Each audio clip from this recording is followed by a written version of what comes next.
McCreary's been off for a while, so he's had plenty of time to deal, lick his wounds, feel bad for himself. You got to get back on the horse and you got to start riding, man, or this game will leave you behind. Well, he's coming out quick with a jab. Nice overhand right against a very game Manuel Rey Rojas, who catches him with the right hand. Now he's in his grill. And Tim, those are the questions he's going to have to answer about himself. You stole the word right out of my mouth. I was just tell you that. Exactly what I was going to say. McCreary's going to have to answer those questions because Rojas is going to be in his face. He's going to get rough and tough. And one thing that I asked in the fighter meeting was that, did you put him through what he needs to go through? Because he's going to have a guy in front of him all night long. And they said, yeah, he's ready. And they said we made him uncomfortable in the gym. Yep. Made him comfortable being uncomfortable. Left hand working overtime to make Rojas think before he comes in there. And you can even stun Rojas with that jab if McCreary's under his legs and in that power position when he throws it.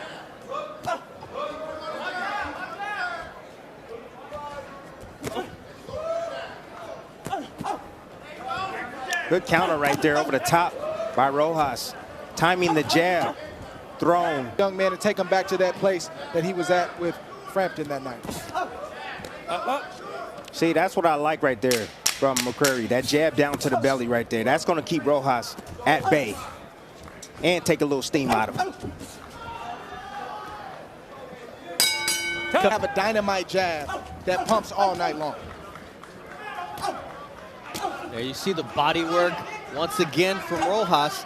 And McCreary was very clear with this. He said, I still haven't been able to get myself to watch that fight against Carl Frampton. He should have watched it. You can't learn from your mistakes if you don't see them. They're exactly right. I don't care how hurt your pride is. You need to watch your mistakes. Understand why you got beat. Boss man makes us do it. Yes. Yes, sir. Good exchange from both guys. To the body and to the head. Nice uppercut up the gut. I like what you said, Tim, because sometimes pressure fighters who like to press, they only understand you responding the same way that they're coming at you. Sometimes they don't respect the boxing and they can find their way in, but then when you stand your ground and toe that line, they say, oh, I know what this is. Watch your heads. Up. See Manuel Rey Rojas getting a quick combination off. He's leaning on Tyler McCreary. Feelings and futures and families, and it's just hard to understand, but that's what the business of boxing is.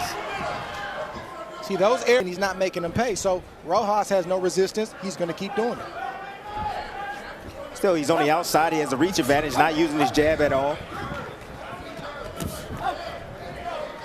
And I like what Rojas is doing. And I've got so much more to accomplish.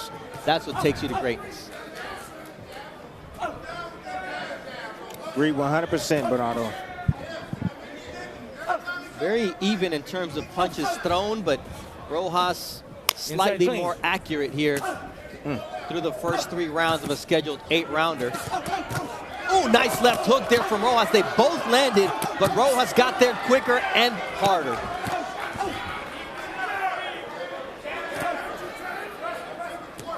Nice right hand from Rojas. You give him a free lane. They're dropping that left hand. And instead of just nodding no, why not throw a punch? McCreary falling into a bad spot here. He is. He's looking for a shot right now. He's trying to clear his head a little bit. One of those shots buzzed him a little bit, but he's looking for a counter. But right now, this is a mentality fight and a will fight, and Rojas is winning that fight. In the fighter meeting, he told us, my brother, Albert Bell, said he's tough, rugged, and will make it a dirty fight. But if you jump on him, you can win this fight. And we've seen none of that so far from McCreary. Well, I can tell you this. When you're out of the ring, conditioning-wise, you're going to struggle a little bit. McCreary's been out of the ring for over a year. A lot of ring rust. A lot of cobwebs. Right now, hoping that the bell ring.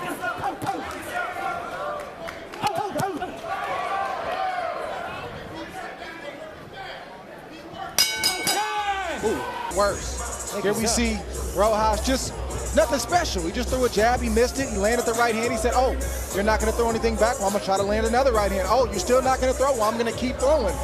Rojas Rojas is taking everything that McCreary is giving him, and again, McCreary is giving him a lot, and I just don't understand it because McCreary can fight. He's got a good skill set. He's got good physical attributes. He's just not willing to use them tonight, and I'm just not sure why. Dre, he can fight inside the gym, but under these bright lights, and it's happening again.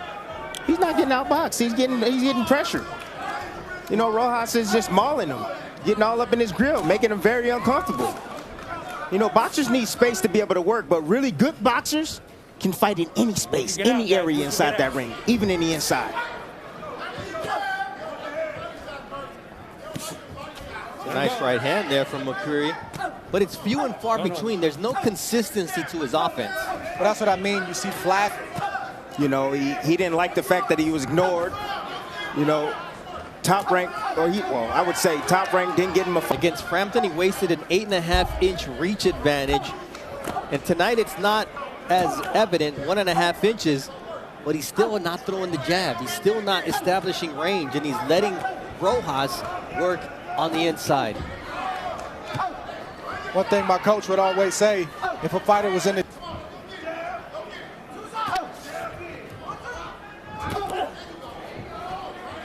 both fighters try the right hand. We'll see if he can back it up. He got to be honest with himself. Stop playing. You know, talking about he don't have any skills. He's an ordinary fighter. Come on now. You got to know what you're up against and what you're facing. I get it might be part of his game and psyching himself out, psyching himself up, I would say. But Shakur Stevenson has a tremendous amount of skill. Well, Rojas is taking advantage of his skill and the opportunities afforded him by McCreary. And has a nice left hook as McCreary finally lets a few punches go in series, a combination. But he's throwing his offense. He doesn't have a lot of conviction behind it, Bernardo. He's not throwing it to take control. He's throwing it like, get off me. And that's a different kind of punches. None of that's happened tonight. Yeah, I think they had a good assessment on the opponent, obviously, because, you know, his brother, you know, Bell. And Dre, I don't mean just physically, I mean mentally as well. Right. Sometimes your mental strength can overcome your physical weakness, but it's hard for it to be the other way around. I say, son, you remember those phone calls that you weren't getting? You remember feeling like you were shelved? You know how bad that felt? Well, it's going to be worse if you don't go out here and close this fight out and try to get a knockout in these last 2 rounds. Got to keep it real with the fighter sometimes. We talk about right now how boxing has an abundance of cheerleaders and motivators and not enough teachers. Well, that's what he needs right now. Somebody to get in his head. Yep. I mean, there's just no sense of urgency at this point.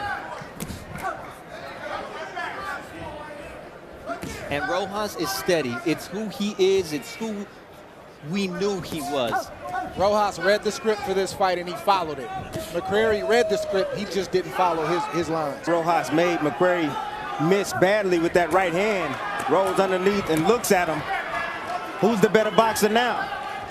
That's what he's saying. When it's Rojas pulling the okie doke, that's saying something. Well, he can do that because he's so comfortable at this point. He's got no threat, he's got no resistance, so you'll start to see Rojas do things that he probably hasn't done before. Oh, Rojas, this is Rojas' style. He's not just a pressure fighter. He can box a little bit as well, as you can see, using that jab. So Rojas can fight when he wants to, and he can box when he wants to. He can do whatever he wants at this point. And McCreary's not a big puncher either, so I don't think Rojas is too worried about McCreary landing anything. The legs of McCreary just kind of buckled a little bit as they held on together. I told you those legs are weak. Legs are weak. All right, Dre, you said we need him.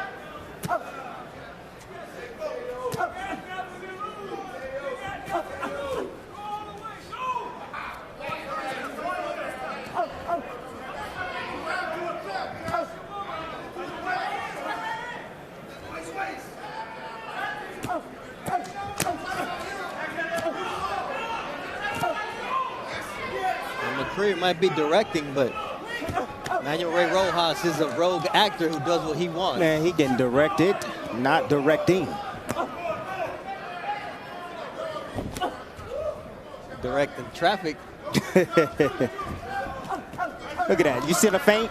The feint calls him, put those earmuffs on. What he do? He followed up with the jab right down the middle. Good job by Rojas.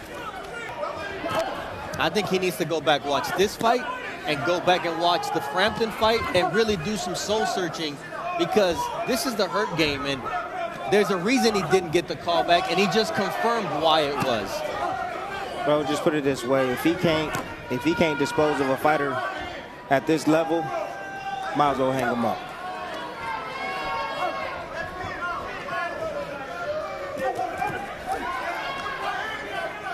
You can recover physically from a loss easier than you can recover mentally from a loss, and I think that's what we're seeing tonight. He's gun shy. He allowed Rojas to dictate the pace the entire night. And no sense of... He waits for the last round to show everything or to do something. There it is. He's finally starting to open up. Too little, too late, as this fight comes to an end here at the Virgin Hotel and Casino. In just a few minutes, we'll be moving over to ESPN. We'll have our main event, Shakur, this fight. Ladies and gentlemen, after 8 rounds here inside the Virgin Hotel Las Vegas, we go to the judges' scorecards for the official decision. Chris Migliore scores the bout 79-73. Eric Cheek and Steve Weisfeld both score the bout 80-72. For your winner by unanimous decision, Manuel Rey the Punisher Rojas. So Manuel Rey Rojas improves to 21 victories as a pro, and Tyler McCreary will have to go back to the drawing board. We invite you to switch over to ESPN.